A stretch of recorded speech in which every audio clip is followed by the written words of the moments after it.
আসসালামু আলাইকুম বন্ধুরা, আজকে আমরা একটা গজল বলবো। এই গজলের নাম নামাজকে বলো না কাজ আছে।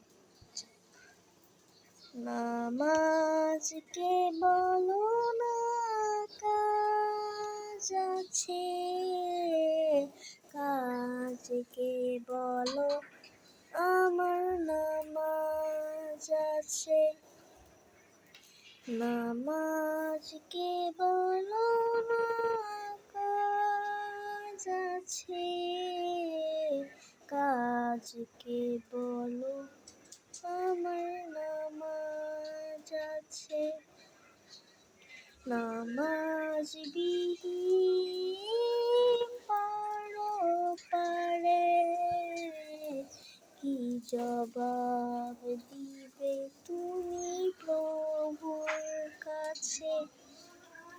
ফজর কাটে ঘুমের ঘরে, জোহর কাটে কাজে,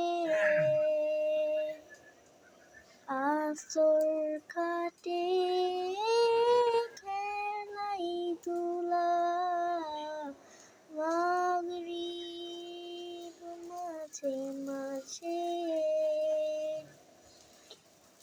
পর্যন্ত পারি। আসসালামু আলাইকুম, আল্লাহ হাফেজ।